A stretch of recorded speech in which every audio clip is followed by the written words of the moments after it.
Imagine a day without modern conveniences, a day without electricity, running water, or the internet. Welcome to 1869. This was a time when the world was lit by candlelight, messages were delivered by horseback, and survival was an art, a craft, a daily challenge. Picture a vast open landscape untouched by the concrete and steel of our urban jungles. Every morning, the sun rises over fields, forests, and small settlements, illuminating a world where every day is a battle against nature, against time, against uncertainty. This is the world of 1869, a world without the hum of technology, without the glow of screens, without the artificial pace of today's life. The typical dwelling was a modest home, often built by the hands of those who lived within its walls. Timber, stone, and clay were not just building materials, but symbols of shelter and safety. Clothing was not a fashion statement but a shield against the elements, hand-sewn from the wool of sheep or the cotton of plants. Garments were crafted to last, to protect, and to comfort. Roles within families and communities were well-defined, each person a cog in the machinery of survival. Men typically took on the tasks of farming, hunting, and building, while women managed the household, prepared meals, and cared for the children.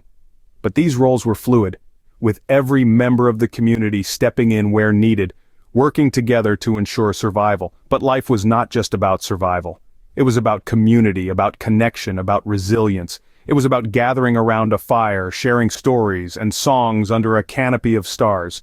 It was about the joy of simple pleasures, the satisfaction of a hard day's work, the warmth of a shared meal. Life in 1869 was an exercise in survival. The challenges were many and the comforts few, but people of this time were resourceful, resilient, and remarkably equipped to not just endure, but to live. As we step back into this era, we'll discover how the survival techniques of 1869 can teach us valuable lessons for today, because at the end of the day, survival is not just about preparing for a disaster, it's about learning to live with less, to make do, and to do so with grace and grit. So let us explore how people of that time managed to survive. Survival in 1869 hinged on a set of essential tools without which life would have been nearly impossible. One such tool was the axe, a symbol of the rugged frontier life. It was not only used for chopping wood to fuel fires for warmth and cooking, but also for building shelters, crafting furniture, and even as a means of defense when necessary. But the axe wasn't the only indispensable tool. Let's talk about the plow. In an era where agriculture formed the backbone of daily sustenance, the plow was a farmer's best friend. Plowing the field wasn't just about preparing the ground for sowing, it was a means to turn the soil, burying the weeds and surface remains of the previous crop, thereby enriching the soil with organic material. Now, let's turn our attention to a simple mechanical device that was a real game changer, the hand-cranked mill. This unassuming tool was the workhorse in the kitchen, grinding grains into flour, a staple in every household's diet. The hand-cranked mill was not just a tool, it was a lifeline that staved off hunger and malnutrition. But these tools weren't just bought off a shelf, they were crafted meticulously, often by the very hands that would later wield them. Blacksmiths forged axes and plowshares, while carpenters and wheelwrights constructed handles and frames. Maintenance was just as important as creation. Tools were cared for, oiled, sharpened, and repaired, not just discarded at the first sign of wear. This careful attention meant that a well-made tool could serve its owner for years, even decades. These tools were the lifeblood of survival in 1869, built to last and crafted with skill. But they were more than just objects. They were a testament to the resilience, ingenuity, and self-reliance of the people who used them. And as we delve deeper into the survival techniques of the past, we'll discover that these principles are just as relevant today, if not more so. Food production and preservation were crucial aspects of survival in 1869. Life revolved around the rhythm of the seasons, the rain, and the sun. The people of 1869 knew that their survival rested on the fruits of their hard work. The farming methods of this era were labor-intensive but deeply connected to the land. They relied on simple tools like the hoe and plow and the power of livestock. Horses and oxen were invaluable assets, providing the much-needed muscle to till the fields and transport the harvest. Seeds were sown by hand, carefully nurtured, and when the time was right, reaped with a scythe. But the work didn't stop at the harvest. Once the food was gathered, it was time to preserve it. Without the convenience of refrigeration or canned goods, people in 1869 had to be resourceful. And resourceful they were. They used a variety of preservation techniques to ensure their harvest lasted through the lean months. Salting was a common method, especially for meat. By rubbing salt into the meat, they could draw out moisture and prevent the growth of bacteria, extending its shelf life significantly. Smoking was another popular technique. Meat or fish would be hung over a slow, smoky fire. The smoke not only imparted a unique flavor, but also helped to dry the food and preserve it. And then there was fermenting, a method that not only preserved food but also enhanced its nutritional value. Cabbage was transformed into sauerkraut, cucumbers into pickles, and milk into yogurt or cheese. Even fruits were preserved, often as jams or jellies, or dried for a naturally sweet treat in the winter months. Food was a precious resource. Every grain and every slice of meat was valued and preserved with utmost care. These techniques not only ensured survival but also fostered a deep appreciation for the food they ate, a sentiment that perhaps we could do with a bit more of in our modern convenience-filled lives. Clean water and sanitation were as important then as they are now. In the world of 1869, sourcing water was a crucial part of daily life. Wells, often dug by hand, were common in rural areas, while urban dwellers might have relied on nearby rivers or streams. Rainwater collection was another method, with people using barrels to catch and store this precious resource. Purification was simpler but no less effective. Boiling water was a common practice, killing off any harmful organisms and making it safe to drink. But water wasn't just for drinking. It was needed for cooking, cleaning, and personal hygiene. Sanitation practices, while different from today, were no less critical. Outhouses were common, located away from living spaces and water sources to prevent contamination. Waste was often used as compost, enriching the soil for future crops. Clean water and good sanitation were the cornerstones of health and survival, and in the world of 1869, they were the difference between life and death. Healthcare in 1869 was a mix of home remedies and the local apothecary. Imagine a world without the luxury of modern medical facilities. Instead, you have a community apothecary, the go-to person for all sorts of remedies. The apothecary would mix herbs, roots, and other naturally occurring substances to treat a variety of ailments. But what if the apothecary was out of reach? In such cases, folks turned to home remedies. For instance, honey was not just a sweet treat, but also a wound healer. A concoction of peppermint and eucalyptus leaves could ease a stubborn cough, while chamomile tea was the perfect antidote for insomnia. And then there were the all-purpose remedies like apple cider vinegar, a staple in every pantry. Used both internally and externally, it was believed to help with everything from digestion issues to skin ailments.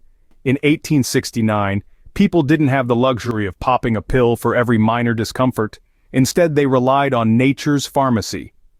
Natural remedies were the first line of defense against many ailments. Communication and transportation were vastly different in 1869. Without the luxury of smartphones or internet, people relied on simpler, more direct methods to send messages. Letters were penned with care, sealed in envelopes, and handed over to the post office, where they'd embark on a journey that could last weeks to reach their destination. In rural areas, where mail delivery was scarce, messages were often passed along by word of mouth at community gatherings or church meetings. Transportation, too, was a far cry from our fast-paced world of cars and airplanes. People traveled primarily on foot or by horseback, with wagons used for longer journeys or when heavy goods needed to be transported. These methods, while slower, provided a connection to the land and the journey that is often lost in our modern high-speed lives. Despite the lack of modern conveniences, people found ways to stay connected and move around. Security was a paramount concern in 1869. In this era, the world was a wild place, where the threat of wildlife, bandits, and even disputes with neighboring communities were all too real. Personal and community security were not just concepts, but a way of life. But how exactly did one protect their home and loved ones in a world without modern law enforcement or security systems? There were no panic buttons to press or 911 to dial.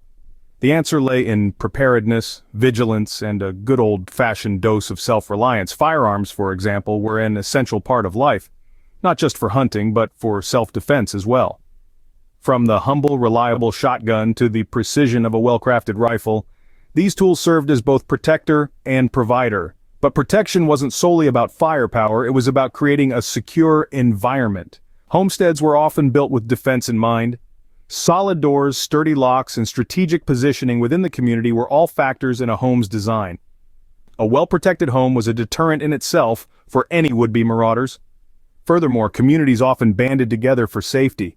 Neighbors watched out for each other, providing an extra set of eyes and ears against potential threats. This sense of communal security fostered strong bonds among community members, creating a united front against any dangers that came their way.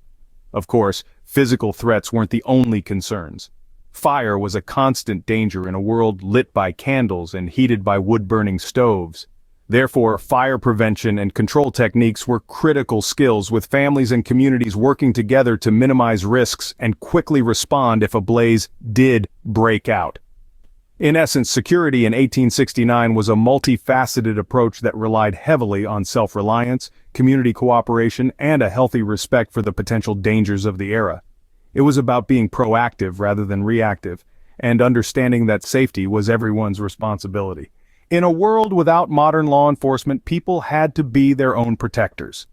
And in doing so, they cultivated a sense of resilience and resourcefulness that we can still learn from today. Craftsmanship and trade skills were not just a means to an end, but a way of life. In the days of 1869, survival didn't just mean having enough to eat or a warm place to sleep, it also meant mastering a variety of skills that today we might call crafts or trades. Take blacksmithing, for instance. It wasn't just about forging horseshoes. It was about creating tools for farming, for building, for cooking. It was about repairing those tools when they broke. It was about knowing the properties of different types of iron and steel and how to shape them into something useful and durable. The blacksmith was not just a worker, but also an artist, a scientist, and an engineer, all rolled into one. Carpentry, too, was more than just building houses. It was about understanding wood, knowing how to select the right piece for a particular task. It was about precision, about making joints that would hold firm without nails or screws. It was about creating furniture and fixtures that were not just functional, but also beautiful and lasting. And then there was textile making, spinning, weaving, knitting, sewing. These were skills that could mean the difference between comfort and misery, even survival and death, in a harsh winter. They were also a form of expression, a way to create beauty and individuality in a world without mass production. But these skills were not just for personal use, they were also for trade. In a world without a cash economy, skills and handmade goods were often exchanged for other necessary items. A blacksmith might trade a set of tools for a season's worth of firewood. A carpenter might build a barn in exchange for a cow. A weaver might trade a bolt of cloth for a sack of grain. This barter system required not just skill, but also trust and community. It was a way of life that valued not just the goods but also the people who made them.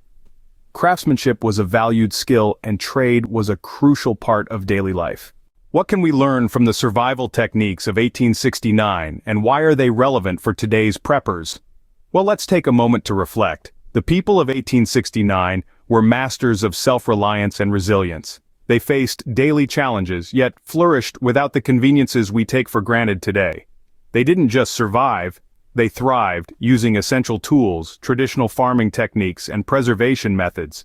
They sourced and purified water, developed their own healthcare remedies, and communicated effectively without modern technology.